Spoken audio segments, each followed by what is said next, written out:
जनता की आवाज बनकर के वो देश और दुनिया में भारत की प्रगति की गति को, भारत की प्रगति के रथ को आगे बढ़ाने के लिए तन मन से अपने जीवन को समर्पित करने का आह्वान देश से करते हुए साथ ही साथ उन्होंने प्रतिबद्धता भी जताई कि वो अपने आप को राष्ट्र सेवा के लिए समर्पित कर देंगे। बाबा साहब अम्बेडकर के द्वारा दिए गए संविधान के महान मूल्यों के प्रति समर्पण करते हुए इस वक्त आप ये ऐतिहासिक तस्वीरें देख रहे हैं। शैलेंद्र हमारे साथ जुड़ रहे हैं। शैलेंद्र, ऐतिहासिक तस्वीरें, एक बार फिर से राष्ट्रपति जी ने अब प्रधानमंत्री को सरकार बनाने का न्योता दे दिया है। प्रधानमंत्री नरेंद्र मोदी पहुंचे, हम जानते हैं कि आज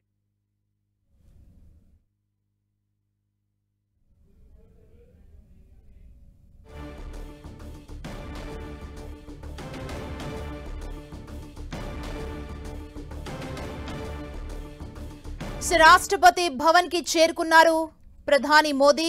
రాష్ట్రపతి ద్రౌపది ముర్ముతో ప్రధాని మోదీ భేటీ అయ్యారు। ఇదే అంశానికి సంబంధించి మరిన్ని అప్డేట్స్ మా ప్రతినిధి గోపి మనకు అందిస్తారు। గోపి, నరేంద్ర మోడీ కాసేపటి క్రితమే రాష్ట్రపతి ద్రౌపది ముర్ముని కలిశారు। ఎన్డీఏ పక్ష నేతగా ఈ రోజు ఎన్నుకోవడం జరిగింది। ఎన్డీఏ లోక్సభ పక్ష నేతగా ఎన్డీఏ ఎంపీలంతా కూడా ప్రధాని మోడీని పార్లమెంట్ సెంట్రల్ హాల్లో జరిగిన కార్యక్రమంలో ఎంపిక చేయడం జరిగింది। అనంతరం ప్రభుత్వ ఏర్పాటుకు ఆహ్వానించాల్సిందిగా ఎన్డీఏ పక్ష నేతలంతా కూడా ద్రౌపది ముర్ముని కోరారు। ఆ విజ్ఞప్తి మేరకు ద్రౌపది ముర్ము ప్రభుత్వాన్ని ఏర్పాటు చేయాల్సిందిగా ప్రస్తుతం ప్రధాని మోడీని ఆహ్వానించడం జరిగింది। 9వ తేదీ ప్రమాణ స్వీకార కార్యక్రమం రాష్ట్రపతి భవన్ లో జరగబోతోంది। ఎల్లుండి సాయంత్రం 6 గంటలకి రాష్ట్రపతి భవన్ లాన్స్ లో ఘనంగా 3వసారి భారత ప్రధానిగా నరేంద్ర మోడీ ప్రమాణ స్వీకారం చేయబోతున్నారు। సో ఇప్పటి వరకు ప్రభుత్వ ఏర్పాటుకు సంబంధించిన రాజ్యాంగబద్ధమైన ప్రక్రియ అంతా కూడా పూర్తయింది। ఎన్డీఏ పక్ష నేతను ఎంపిక చేయడం, అలాగే రాష్ట్రపతిని కలిసి ప్రభుత్వ ఏర్పాటుకు ఆహ్వానించమని చెప్పి కోరడం, దానికి అనుగుణంగా రాష్ట్రపతి ప్రభుత్వ ఏర్పాటు చేయాల్సిందిగా ప్రధాని మోడీకి ఇప్పుడు సూచించడం జరిగింది।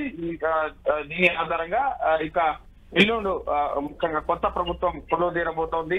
ఎన్డీఏలో ఎవరెవరు కేంద్ర మంత్రులు ఉంటారు, ఎవరికి పోర్ట్ఫోలియోస్ వస్తాయి అన్న అంశానికి సంబంధించి వచ్చే 48 గంటల్లో ఒక స్పష్టత వచ్చే అవకాశం కనిపిస్తుంది। జేపీ నడ్డా నివాసంలో ఇటు ఎన్డీఏ పక్ష నేతలతో కూడా సమావేశమయ్యారు। రాజ్నాథ్ సింగ్, అమిత్ షా, అలాగే ఎన్డీఏ భాగస్వామ్య పక్షాలు అజిత్ పవార్ తో పాటుగా ప్రఫుల్ పటేల్, మరికొంతమంది ఎన్డీఏ భాగస్వామ్య పక్ష నేతలు కూడా మరి కాసేపట్లో జేపీ నడ్డా నివాసానికి వెళ్లే అవకాశం కనిపిస్తుంది। సో ప్రభుత్వ ఏర్పాటుకు సంబంధించి ప్రక్రియ అంతా కూడా పూర్తయింది। ఇక రాష్ట్రపతి భవన్ లో తరువాయి ప్రమాణ స్వీకార కార్యక్రమం మాత్రమే ఉంది। అలాగే కేబినెట్ కసరత్తు సంబంధించి ముఖ్యంగా కేబినెట్ లో ఎవరెవరు ఉండాలి, ఎంతమందితో కేబినెట్ పూర్తి చేయాలి అన్న అంశానికి సంబంధించి ప్రస్తుతం కసరత్తు జరుగుతోంది।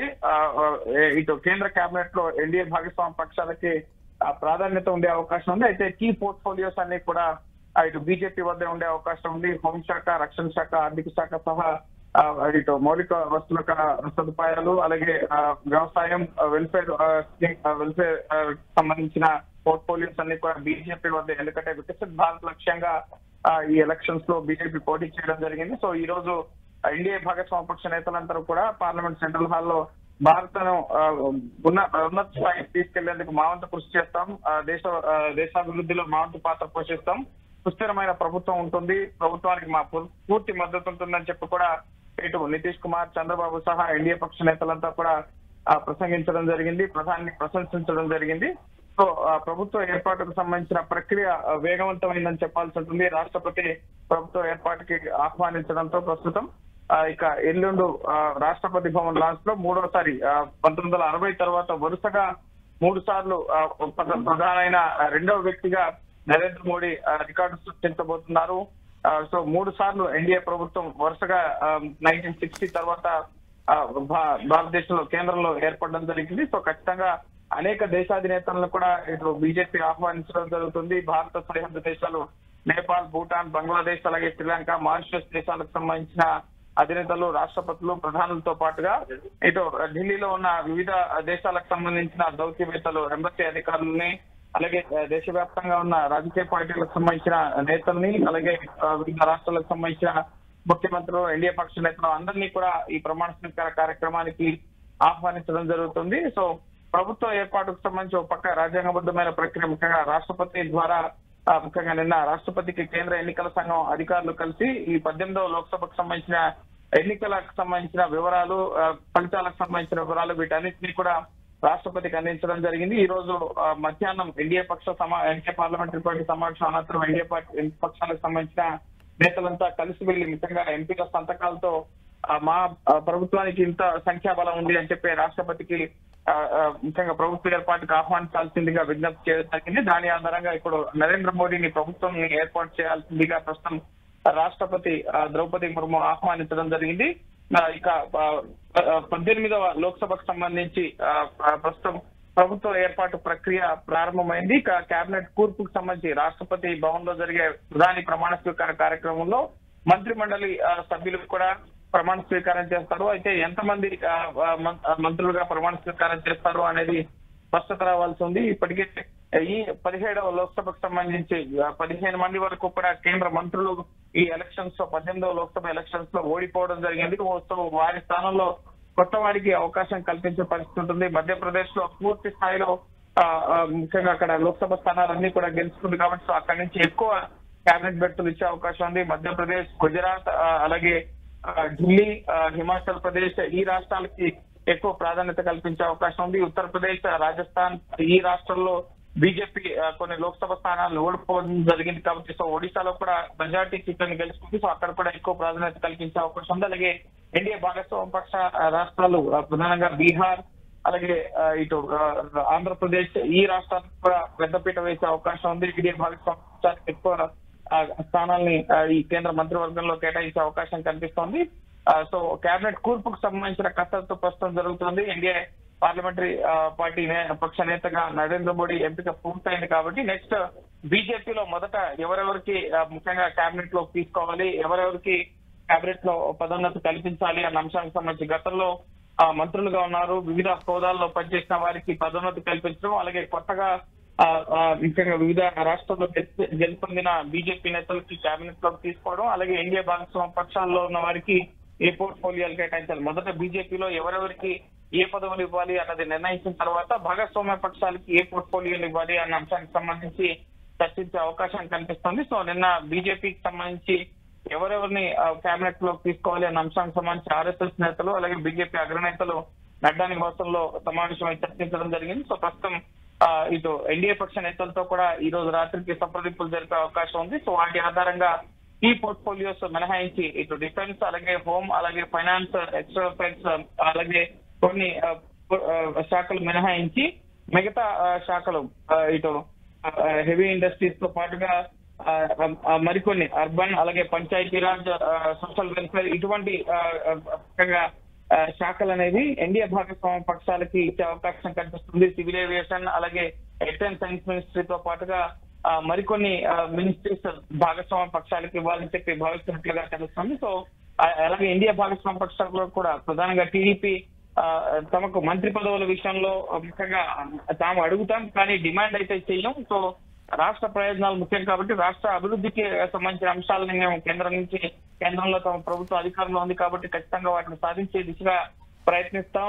రాష్ట్రానికి నిధులు కానీ అలాగే పోలవరం, అమరావతి నిర్మాణంతో పాటుగా కోస్టల్ డెవలప్మెంట్ కి సంబంధించి ఇరిగేషన్ ప్రాజెక్ట్స్ కి సంబంధించి సో వీటిపైన ప్రధానంగా మా దృష్టి ఉండబోతుందని చెప్పి టీడీపీ ఎంపీలంతా కూడా చెప్తున్నారు. సో కీ పోర్ట్ఫోలియోస్ అయితే ముఖ్యంగా టీడీపీ ఆశిస్తున్న పరిస్థితి ఉంది. జలశక్తి కానీ, అర్బన్ డెవలప్మెంట్ కానీ, అలాగే స్టీల్ మినిస్ట్రీ కానీ, సివిల్ ఏవియేషన్ కానీ, ఐటీ కమ్యూనికేషన్స్ ఈ విధంగా కీలక పోర్ట్ఫోలియోస్ ఇవి అన్ని కూడా తమ హోల్డ్ లో ఉంటే కనుక ఖచ్చితంగా అది రాష్ట్రానికి లాభిస్తుంది అన్న ఆలోచనలో ఉన్నారు. అయితే ఈ పోర్ట్ఫోలియోస్ అడగడం వెనుక మేము ఏ డిమాండ్స్ చేయం. సో అది ఇస్తే మాకు రాష్ట్రానికి మంచి జరుగుతుంది. రాష్ట్రంలో కూడా ప్రస్తుతం ఎన్డీఏ కూటమి అధికారంలో ఉంది కాబట్టి సో అది రాష్ట్రానికి మంచి చేసే అంశంగా ఉంటుందని చెప్పి మేము బీజేపీ దృష్టికి తీసుకెళ్తాం కానీ ఏ పోర్ట్ఫోలియో ఖచ్చితంగా మాకు ఇవ్వాలన్న డిమాండ్ అయితే చెయ్యమని చెప్పి టీడీపీ నేతల నుంచి వస్తున్న సమాచారం. సో ఖచ్చితంగా ఈ పోర్ట్ఫోలియోస్ ఇచ్చే దిశగా కూడా బీజేపీ ఆలోచన చేసే అవకాశం ఉంది. ఎందుకంటే అక్కడ భారీ మెజార్టీతో ఇటు జనసేన, బీజేపీ అలాగే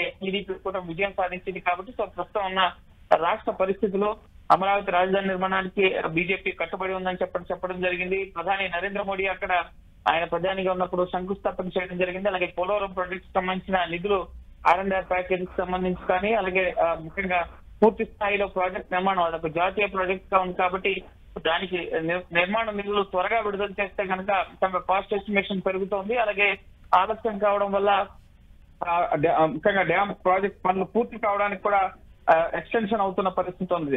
అనుకున్న గడువు తేదీని ప్రతి సంవత్సరం కూడా పొడిగిస్తున్న పరిస్థితి ఉంది. సో దీంతో భాగంగా కాస్ట్ ఆఫ్ ప్రాజెక్ట్ కూడా పెరుగుతుంది కాబట్టి సో త్వరగా దాన్ని పూర్తి చేసేందుకు నిధులు, అలాగే యువతకు ఉద్యోగ కల్పన కోసం పెట్టుబడులు, అలాగే రుణ పరిమితులు పెంచుకోవడం, ఇటువంటి అంశాలపైన ప్రధానంగా టీడీపీ ఫోకస్ చేసే అవకాశం ఉంది. సో రాష్ట్ర అభివృద్ధి అజెండాగా ఇటు కేంద్రంలో కీలక పాత్ర పోషిస్తామని చెప్పి టీడీపీ నేతలు చెప్తున్నారు. సో ఓవరాల్ గా ప్రస్తుతం ప్రభుత్వ ఏర్పాటుకు సంబంధించిన అధికారిక ప్రక్రియ, రాజ్యాంగబద్ధమైన ప్రక్రియ పూర్తయింది. ఇక మంత్రివర్గ కూర్పుకు సంబంధించిన అంశంపైన ప్రస్తుతం ఢిల్లీలో చర్చలు జరుగుతున్నాయి.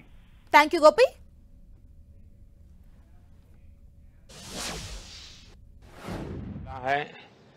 उसके कारण भी अब आप फ्रेश होकर के फिर से मैदान में आए होंगे। तो 18वीं लोकसभा, और वैसे भी हमारे यहाँ व्यक्ति के जीवन में 18वीं इसका बड़ा महत्व होता है। एक नए कालखंड में प्रवेश करता है, टीनेज समाप्त करके। ये 18वीं लोकसभा एक प्रकार से नई ऊर्जा, युवा ऊर्जा और कुछ कर गुजरने के इरादे वाली ये लोकसभा है। और आजादी का अमृत महोत्सव के बाद का ये पहला चुनाव है। और एक प्रकार से ये वो 25 वर्ष हैं जो हमारे अमृतकाल के 25 वर्ष है, और जो 2047 देश जब आजादी की शताब्दी मनाता होगा, एक प्रकार से उन सपनों को साकार करने का एक बहुत महत्वपूर्ण पड़ाव ये 18वीं लोकसभा है। साथियों, एनडीए सरकार को तीसरी बार देश की सेवा करने का देशवासियों ने आदेश दिया है, अवसर दिया है। मैं देशवासियों का फिर से एक बार ये अवसर देने के लिए हृदय से आभार व्यक्त करता हूं। और मैं देशवासियों को विश्वास देता हूं कि पिछले 2 टर्म में जिस गति से देश आगे बढ़ा है, समाज के हर क्षेत्र में परिवर्तन साफ साफ नजर आ रहा है।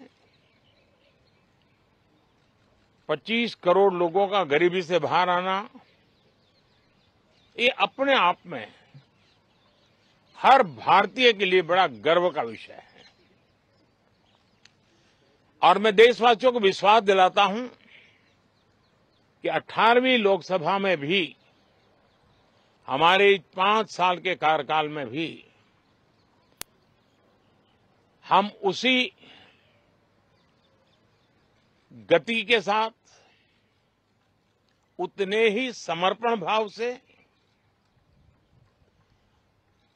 देश की आशा आकांक्षाओं को पूर्ण करने में कोई कमी नहीं रखेंगे। आज सुबह एनडीए की मीटिंग हुई थी। एनडीए के सभी साथियों ने मुझे फिर से एक बार इस दायित्व के लिए पसंद किया है,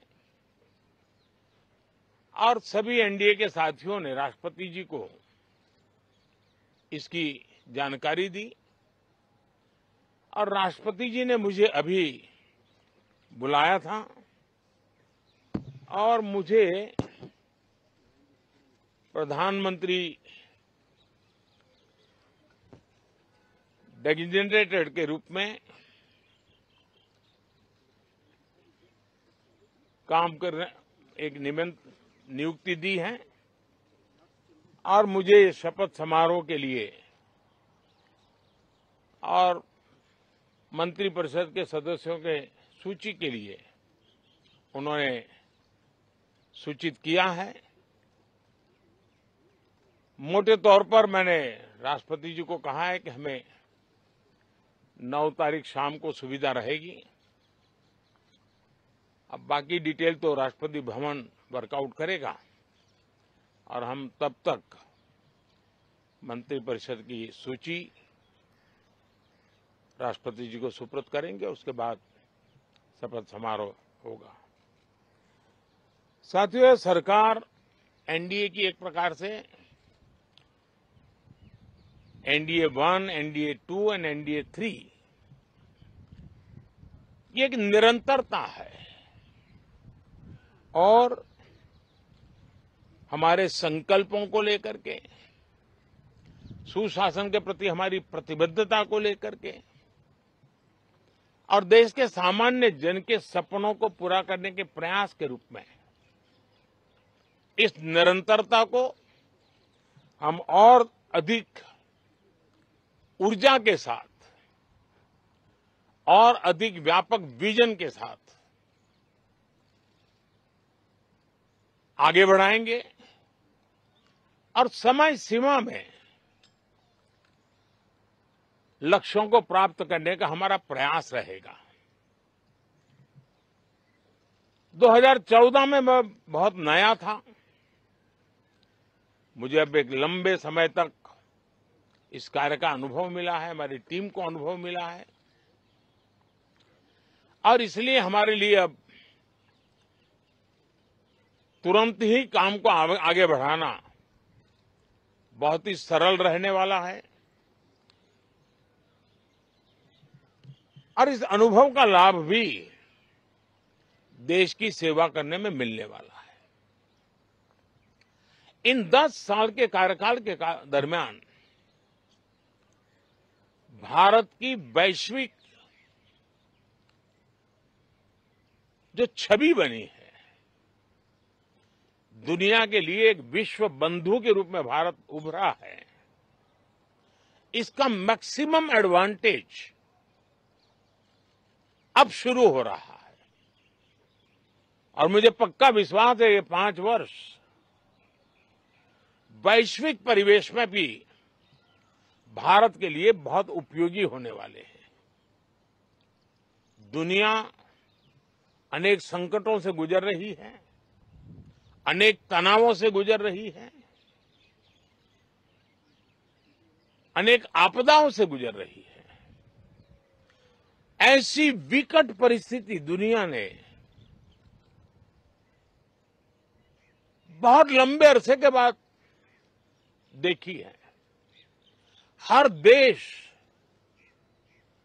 इन सारी समस्याओं के बीच अपने आप को बचाए रखना, बढ़ाते रहना, चुनौतियों का डगर डगर पे सामना कर रहा है। हम भारत वाले लोग, हम भारतवासी खुद नसीब हैं कि इतने बड़े संकटों के बावजूद भी हम आज विश्व की सबसे तेज गति से बढ़ने वाली इकोनॉमी के रूप में जाने गए हैं। ग्रोथ के विषय में भी दुनिया में हमारी वाहवाही हो रही है। अब एक स्टेबल गवर्नमेंट मिलने के कारण और परिचित व्यवस्था और नेतृत्व मिलने के कारण दुनिया का भारत के प्रति रुझान, भारत के प्रति उनका आना बहुत तेज गति से होने वाला है और मुझे विश्वास है कि देश के सभी राज्यों को इसका लाभ मिलेगा। देश की युवा पीढ़ी को सबसे ज्यादा लाभ मिलेगा। विकास के नए ऊंचाइयों को छूने में एक वैश्विक भागीदारी का वातावरण आने वाले 5 साल में बनने वाला है। तो इसी संकल्पों और आदर्शों के साथ हम आगे बढ़ेंगे। मैं राष्ट्रपति जी का हृदय से आभार व्यक्त करता हूं कि एक बहुत बड़े महत्वपूर्ण दायित्व के लिए उन्होंने मुझे निमंत्रित किया है। आप सबका भी दोस्तों बहुत बहुत धन्यवाद। Thank you.